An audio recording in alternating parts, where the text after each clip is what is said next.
सरेखा railway crossing पर बन रहे ओवरब्रिज का प्रथम फेज का काम लगभग अब पूरा हो चुका है, जिसमें विभाग अब 15 जून के बाद प्रथम फेज में सरेखा बाईपास होते हुए गोंदिया रोड के मार्ग को एल शेप में शुरू करने की बात कह रहा है। पूरे ओवरब्रिज बनाए जाने को लेकर अगस्त तक डेडलाइन भी तय की जा चुकी है। सेतु विभाग के एसडीओ के द्वारा पद्मेश 24/7 से चर्चा करते हुए उन्होंने बताया कि लगभग सरेखा रेलवे क्रॉसिंग पर बनने वाले ओवरब्रिज का काम अब अंतिम चरण में चल रहा है, जिसमें बारिश को देखते हुए भारी वाहनों और बढ़ते यातायात के दबाव को कम करने के लिए गोंदिया रोड होते हुए सरेखा बाईपास ओवरब्रिज का काम शुरू कर दिया जाएगा। जिसमें बारिश को देखते हुए भारी वाहनों और बढ़ते यातायात के दबाव को कम करने के लिए गोंदिया रोड होते हुए सरेखा बाईपास ओवरब्रिज को शुरू कर दिया जाएगा, जिससे ओवरब्रिज के नीचे बनने वाली सर्विस रोड के काम को गति मिलेगी। आपको मैं बता दें कि बहुप्रतीक्षित सरेखा रेलवे ओवरब्रिज की डेडलाइन तय हो गई। अगस्त तक इस ओवरब्रिज पर आवागमन पूरी तरह से सुचारू हो जाएगा। हालांकि इसके पहले फेज में सेतु संभाग सरेखा बाईपास से गोंदिया रोड पर आवागमन 15 जून तक शुरू करने की तैयारी में। मार्ग में केवल पथवे का थोड़ा काम रह गया है, जिसे भी जल्द ही पूरा कर दिया जाएगा। कमी है तो बिजली की। 3.5 करोड़ के इस बिजली के काम में अब तक केवल ही डाला जा सका है। 16 मई 2023 को प्रारंभ हुई इस कार्य को पूरे 2 वर्ष हो गए हैं। पूर्व में इसकी समय सीमा 25 मई 2025 तय थी, लेकिन 5 जुलाई तक इसे पूर्ण करने की समयावधि बताई जा रही है। 38.67 करोड़ रुपए की लागत से होने वाले सरेखा ओवरब्रिज का निर्माण 989.44 मीटर लंबा, लगभग 7.30 मीटर ऊंचा बन रहे इस ओवरब्रिज बालाघाट साइड पर इसकी लंबाई 180 मीटर, गोंदिया साइड लंबाई 240 मीटर और बैयर साइड बाईपास मार्ग में लंबाई 141 मीटर है।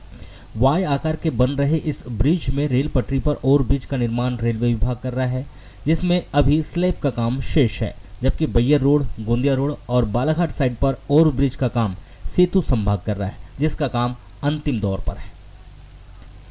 चर्चा में सेतु संभाग के एसडीओ के द्वारा यह बताया गया कि ओवरब्रिज के निर्माण का कार्य अंतिम चरणों में चल रहा है और बढ़ते यातायात के दबाव को देखते हुए प्रथम फेज में ओवरब्रिज के गोंदिया रोड से एल शेप में सरेखा बाईपास होते हुए मार्ग को शुरू कर दिया जाएगा, जिससे ओवरब्रिज के ऊपर से भारी वाहन सहित 2 पहिया 4 पहिया वाहन निकल जाएंगे, जिससे ओवरब्रिज के नीचे बनने वाले सर्विस रोड के मार्ग में काम को गति मिलेगी।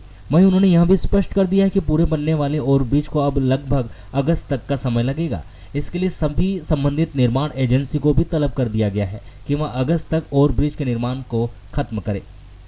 भले ही विभाग के द्वारा अगस्त तक अंतिम ओवरब्रिज के निर्माण कार्य को खत्म होने की बात कही जा रही है, किंतु अभी भी कुछ बड़े काम यहाँ होना बाकी है, जिसमें विद्युत पोलों की शिफ्टिंग सहित विद्युत के केबल को भी अभी हटाया नहीं गया है और यह कार्य अभी शुरू भी नहीं हुआ, जबकि विद्युत केबल के शिफ्ट करने में विभाग को समय लगेगा। तो वहीं अब यह देखना होगा कि अगस्त तक निर्माण कार्य किस प्रकार से पूरा होता है। क्या है इसकी पूरी अभी तक की पोजीशन?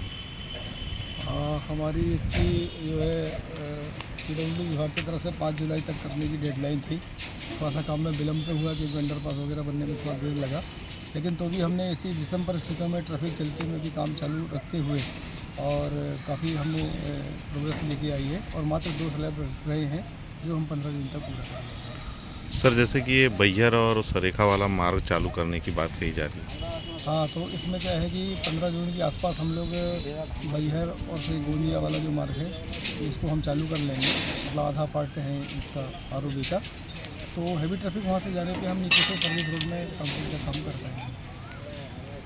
कब तक कंप्लीट हो पाएगा ये पूर्ण तरीके से नगर की जनता को, क्या कब तक मिल पाएगा? ये सर्विस रोड का काम बचेगा, बाकी फ्लाईओवर का काम हमारा तो काफ़ी कुछ 80% करीब पूर्ण हो गया है। अगस्त तक हम पूरा कर देंगे। चालू करने की क्या डेडलाइन रहेगी इसको सर? अब अगस्त तक जैसे काम पूरा हो जाएगा तो फिर जैसा भी फिर उच्च अधिकारियों का निर्देश होगा तो